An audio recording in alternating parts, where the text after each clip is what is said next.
సమాజంలో ఆడపిల్లంటేనే భద్రత లేకుండా పోయింది. ఇప్పుడున్న పరిస్థితుల్లో మనం ఎక్కడ చూసినా రోజుకి ఎన్నో చూస్తున్నాము.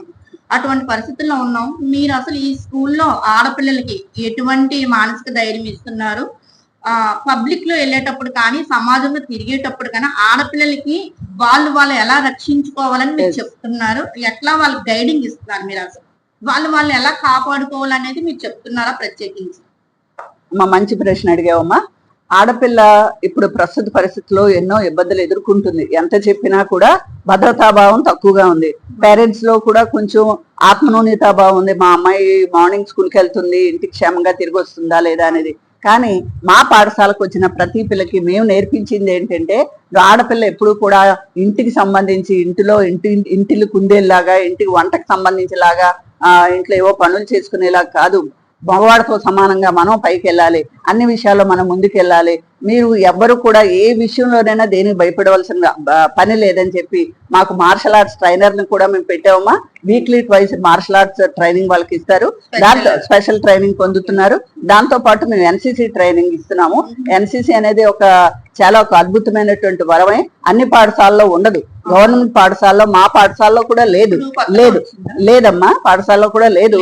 నేను వచ్చిన తర్వాత ఫస్ట్ నేను కూడా ఒక ఎన్సీసీ కెడెట్ గా ఒక ఎన్సీసీ అనేది ఈ పిల్లల్లో పెట్టినట్టయితే వాళ్ళు చాలా ధైర్యం వస్తుంది, అన్ని విధాలా ముందుకు వెళ్ళగలుగుతారు అనే క్రమశిక్షణ వస్తుంది. వాళ్ళకి హార్స్ రైడింగ్ నేర్పిస్తారమ్మా, రైఫిల్ షూటింగ్ నేర్పిస్తారమ్మా, అన్ని విషయాల్లో ముందుకు వెళ్ళగలుగుతారు. టైంకి లేవడం, టైం నిబద్ధత, టైంతో బాగా పనిచేయాలి, అందరికన్నా ముందు ఉండాలా.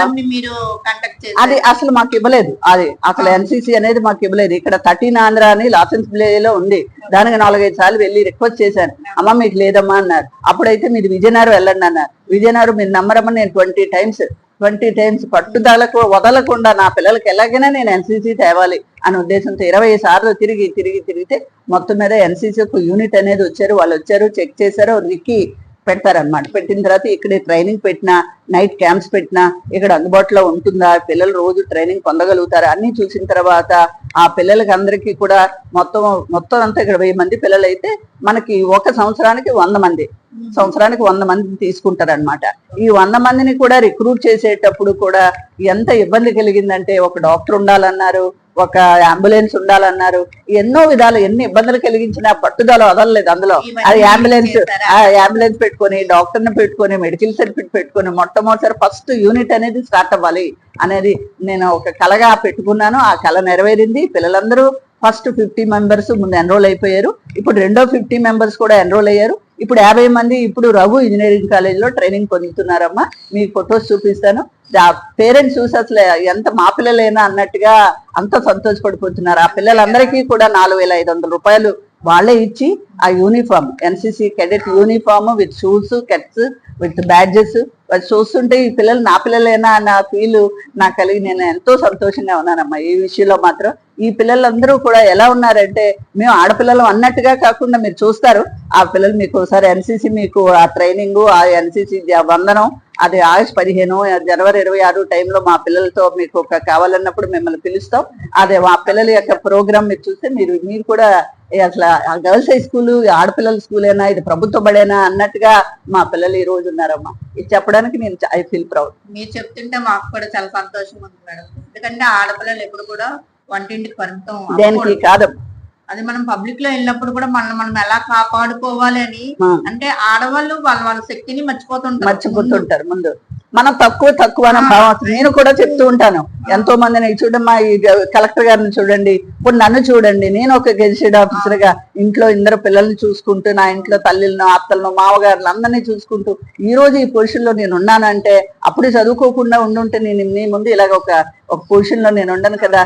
అలాగ పెద్దవాళ్ళందరినీ మీరు మోటో పెట్టుకోండి, గోల్ పెట్టుకోండి, చక్కగా చదువుకోండి. ఓ పొజిషన్ లో మంచి ఎవ్వరు కూడా 25 ఇయర్స్ వరకు ఎవరు మ్యారేజ్ చేసుకోవడానికి వీల్లేదని ప్రతిరోజు మేము కౌన్సిలింగ్ ఇస్తూనే ఉంటాం. ఎర్లీ మ్యారేజెస్ కూడా జరగడానికి వీల్లేదని మేము కౌన్సిలింగ్ ఇస్తాం. తల్లిదండ్రులకి కూడా మీరు ఎటువంటి మెసేజ్ చెప్తారు ఈ విషయంలో? అయితే మెయిన్ తల్లిదండ్రులు అది వెరీ గుడ్ అమ్మా. తల్లిదండ్రులకు కూడా మేము పేరెంట్ టీచర్ మీటింగ్ పెడుతూ ఉంటాము. ఆ మీటింగ్ లో కూడా ఎక్కువగా ముఖ్యంగా ఇదే చెప్తా ఉంటాం. పిల్లలందరినీ చదివించండి, కనీసం ఇంటర్మీడియట్ వరకైనా చదివించి వాళ్ళ కాళ్ళ మీద వాళ్ళు నిలబడినట్టయితే మాకైతే ఒకేషనల్ కోర్సులు కూడా ఉన్నాయమ్మా. చదువుకోలేక అంత బాగా తెలివితేటలు లేని పిల్లలు ఉంటారు, వాళ్ళ కోసం అపారెల్ అని, బ్యూటీ అండ్ వెల్నెస్ అని 2 వొకేషనల్ కోర్సెస్ ఉన్నాయి.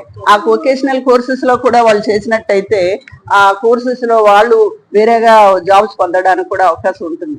మా దాంట్లో ఈ వొకేషనల్ కోర్సులో కూడా పిల్లలు స్టేట్ కి వెళ్ళారు. 25,000 రూపీస్ స్టేట్ ఫస్ట్ మా పిల్లలే వచ్చారు. ఇది చెప్పడానికి కూడా నేను ఎంతో సంతోషిస్తున్నాను. ట్రైనింగ్ ఉంటుందా ఏమైనా? అది అపారెల్ అని ఒక కోర్స్ అమ్మ. అది అందులో వొకేషనల్, ఇప్పుడు 10th క్లాస్ చదివిన పిల్లలు కూడా అందులో వొకేషనల్ కోర్స్ లో జాయిన్ అవ్వచ్చు. వాళ్ళతో స్టిచ్చింగ్ దగ్గర నుంచి అన్ని క్రాఫ్ట్ వర్క్స్ దగ్గర నుంచి అన్ని చేస్తారన్నమాట. దానికి మరి సరశిక్ష అభియాన్ వాళ్ళు ఒక టీచర్ ని అపాయింట్ చేశారు మనకి. వాళ్ళు వీళ్ళకి ట్రైనింగ్ ఇస్తారు. వాళ్ళందరూ అన్ని సర్వశిక్ష అభియాన్ స్కూళ్ళల్లో ఉన్నటువంటి వాళ్ళతో కాంపిటీషన్ నిర్వహించినప్పుడు మన పిల్లలకి స్టేట్ లో ఫస్ట్ వచ్చింది. 25,000 రూపీస్ చెక్ ఇచ్చారు.